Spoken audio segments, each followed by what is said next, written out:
piling mo ako'y mananahan, pagkat ikaw lamang aking kalakasan.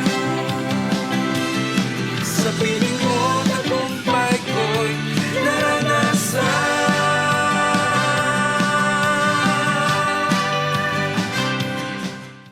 Magandang pinagpalang araw po muli sa bawat isa, lalo na po sa ating mga mahal na taga-subaybay dito po sa programang Araw-Araw na Pagpapala. Kumusta na po kayo? Maligayang Pasko po. Ay patuloy tayong pinagpapala ng ating napakabuting Diyos. Tayo po muna ay sama-samang dumulog sa kanyang hapagkainan ng palalanginan. Sa makapangyarihang pangalan mo, Diyos Ama, Anak at Espiritu Santo, patuloy po kami nagpapasalamat sa iyong kabutihan sa araw na ito, sa panibagong buhay at kalakasan na pinagkaloob mo sa bawat isa, maging sa amin pong minamahal na taga-subaybay sa programang ito. Patuloy pagpalain niyo po ng kagalakan, kapayapaan, higit sa lahat, patuloy na katagumpayan sa aming pang-araw-araw na pamumuhay ang bawat isa.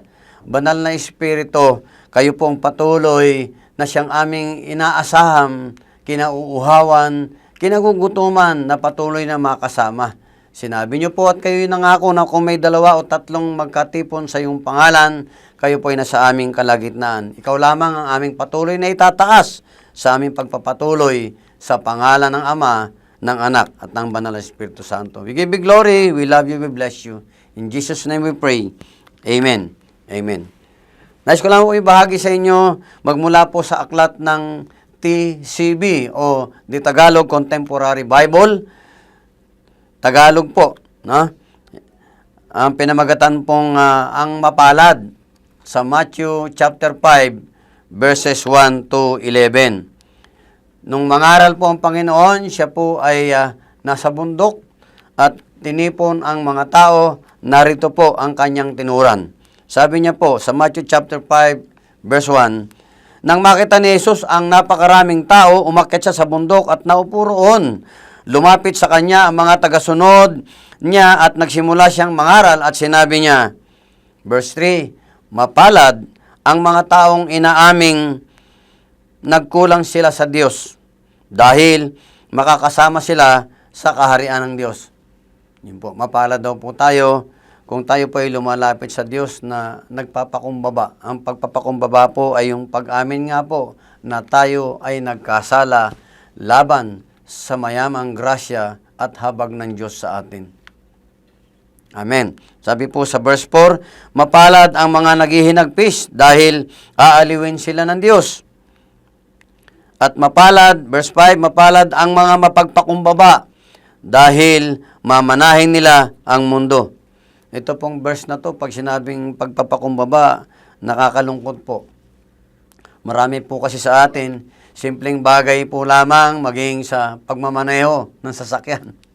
Pag medyo na-traffic at tayo ay naungusan, naunahan, o may mga nakaisa, kung tawag ba sa kolokyal, nakaisa ho sa atin, tawag sa sekular, naisahan tayo, na-overtaken na hindi naman niya na-overtaken sa kabilang panig ng ating sasakyan, no? Namuntik na tayong magkaroon ng aksidente. Yung mga ganun po. So ito yung mga sitwasyon po na kung saan natetesting po, nasusubok yung ating pagpapakumbaba. Kasi ang hirap talaga magpakumbaba po. Diyan lang sa simpleng bagay na yan. Kahit sa akin po, ang hirap. Pastor na po ako, pero iba ho talaga pag tayo ay una nang nakapanalangin. Dahil sa pananalangin, ang banal na Espiritu ang siyang tumutulong sa atin upang tayo po ibigyan ng pagpipigil sa sarili. Isa sa bunga ng siyam na banal na Espiritu. Amen. Sabi po sa verse 6, mapalad ang mga taong ang hangad ay matupad ang kalooban ng Diyos dahil tutulungan sila ng Diyos na matupad iyon. Ano po ba ang kalooban ng Diyos? Hanapin po yung kanyang katuwiran, kabanalan, at ang kanyang kaharian. Ano po ibig sabihin ng mga ito? Lagi po tayong mamumuhay ng merong kabanalan at ayon sa katwiran ng Diyos. Mga kapatid, mga ginigilo, pinamahal po namin taga-subaybay sa programang ito ng araw-araw na pagpapala. Nais ko po lamang sabihin sa inyo na ang taong mapalad po na hangad ang matupad ang kalooban ng Diyos. Para po matupad muna natin ang kalooban ng Diyos, dapat po siguruhin natin, lalo na po yung hindi pa nakakakilala sa Panginoon. Marami po sa atin nakakakilala. Ang ibig pong sabihin ng banal na kasulatan ay meron po tayong relasyon sa ating Panginoon Diyos. Kasi kung meron po tayong tama, maayos na relasyon sa ating Panginoon, maghahari po ang banal na Espiritu sa ating buhay, doon lamang po tayo makakapamuhay ng merong kabanalan at katwiran. Of course, mahirap po, tama. Mahirap ipamuhay kung tayo po ay wala po sa piling ng ating Panginoong Diyos o yung tinatawag po na tama at maayos na relasyon.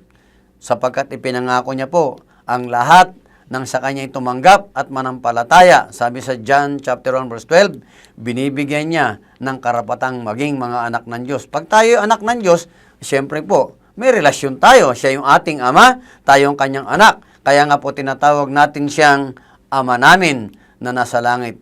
Wala po tayong karapatan, na tumawag ng ama sa ating Diyos kung tayo po'y walang relasyon. Wala pong masama, tawagin siya ng ama kahit wala tayong relasyon. Pero iba po yung meron kang relasyon. Di po ba kahit dito sa lupa, yung iyong ama, yung ating ama, pag tayo may kahilingan, wala pong ama na tatanggihan ang nais ng kanyang mga anak o ng kanyang minamahal na mga anak. Mahal po tayo ng ating Ama, lalo ng ating Diyos, kung tayo ay mayroon ng relasyon sa Kanya. Ano pong ating hinihiling ay Kanya pong ipagkakaloob. Sabi sa John chapter 15, ano man ang ating hilingin, ipagkakaloob sa atin ng Panginoon. Amen. Yun po, at sabi po sa verse 7, mapalad ang mga maawain, dahil kaawaan din sila ng Diyos. Verse 8, mapalad ang mga taong may malinis na puso, dahil makikita nila ang Diyos. Amen. So, ano po ibig sabihin ng mapalad ng mga taong may malinis na puso at makikita nila ang Diyos? Makikita po natin ang paghahari ng Diyos. Yan po yung mukha ng Diyos yung kanyang kabutihan at kabanalan. Pag tayo po ay may pusong malinis. Sabi po ron. Amen. Sabi po sa verse 9, mapalad ang mga taong nagtataguyod ng kapayapaan dahil tatawagin silang mga anak ng Diyos. Blessed are those peacemakers, for they shall be called sons of God or children of God. Di po ba? Paano pong mangyayaring tayo ay mapalad o tatawagin mga anak ng Diyos kung tayo daw po ay mahilig sa kapayapaan? No, yung nagtataguyod ng kapayapaan. Paano po yon? May mga tao po pagka nagkakagalit, pag tayo po yung naging daluyan ng pagpapala ng kapayapaan, yun po ang sinasabi ng Panginoon, mapalad po tayo. Pero kung tayo po ay nagsusulsol sa dalawang nagkakaroon ng hindi magandang unawaan at nag-igting ang kanilang galit sa isa't isa, mananagot po tayo sa Panginoon. Wala po tayong mahitang pagpapala sa Diyos kung tayo ay pinagmumulan ng kagalitan o kaguluhan. Dahil ang sabi ng Diyos, mapalad ang taong walang hinahangad, kundi ang kapayapaan. Blessed are those peacemaker, tagapagtaguyod ng kapayapaan. Okay, sabi po sa verse 11, mapalad kayo kung dahil sa pagsunod ninyo sa akin ay iniinsulto kayo, inuusig at pinaparatangan ng masama. Ganoon din ang mga propeta noong una. Kaya magalak kayo dahil malaki ang gantimpala ninyo sa langit. O magalak daw po tayo. Kung tayo po ay nagbibigay ng mga pangaral o mga panayam patungkol po sa kaharian ng Diyos, sa pagpapalawig ng kanyang kaharian dito sa lupa, may mga talaga pong nang-iinsulto, mayroong mga nanlilibak kahit sa sarili nating tahanan. Yan ba ang born again? Yan ba yung mga ganyan po? No? Lalo kung tama naman yung ating ginagawa. Kaya mag-ingat tayo. Kung di naman tama ang ating ginagawa, tayo born again. Kasi po, kahit mga born again, nagkakamali. Lahat naman po. Hindi yung nasasalig kung ano tayo.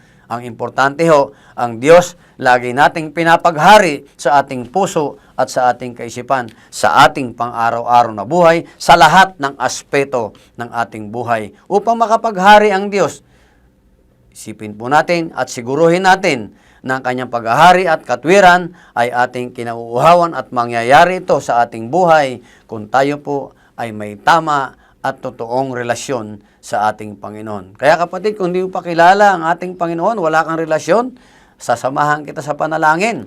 Salamat sa pag-aaral na ito sa pangalan ni Jesus. Sige po, tayo po ay manalangin. Anyayahan kita kapatid. Ikaw ay yumuko, ipikit mo ang iyong mga mata, at tayo'y tumawag, lumapit sa paanan ng trono ng makapangyarihang Diyos.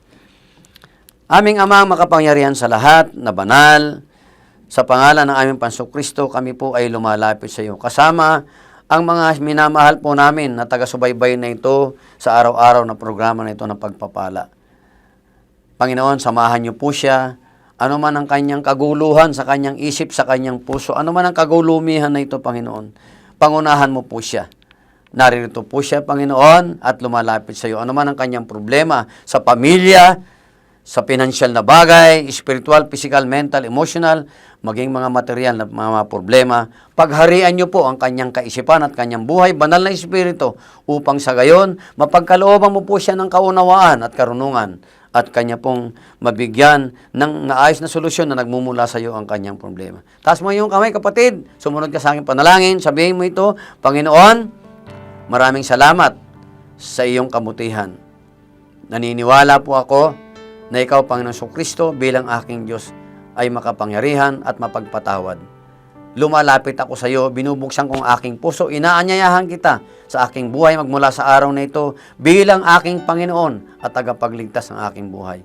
Naniniwala ako ikaw ay namatay sa krus dahil sa akin, at ang iyong banal na dugo, ang siyang tumigis sa krus ng Kalbaryo, ang siyang humugas sa aking mga kasalanan, sa aming mga kasalanan. Salamat po, ikaw ay namatay, sa ikatlong araw, ikaw ay nabuhay na maguli. At kami rin po ay muling mabubuhay sa isang araw upang makapiling ka sa iyong kaharian. Pinupurit, pinapasalamatan ka namin. Ito ang aming dalangin sa pangalan ni Jesus. Amen. Amen. Sinabi po sa Biblia, kung sumubay ka sa panalangin, kapatid, ang sino man sa kanya ay tumawag at manampalataya, binibigyan niya ng karapatang maging mga anak ng Diyos. Kung sinabi mo ito na nagmula sa iyong puso, mag-alala ka, kapatid, sapagkat magmula sa araw na ito, sabi ng Diyos, ikaw ay kanyang anak. May karapatan ka nang tumawag sa kanya ng Ama namin nasa langit. Maraming salamat po. Lagi po kayo sumubaybay sa programang ito ng araw-araw na pagpapala upang mapalago, mapalakas ang ating buhay espiritual sa ating pang-araw-araw na buhay. Tayo'y palaging mananagumpay. Maraming salamat po. Hanggang sa muli. Bye-bye.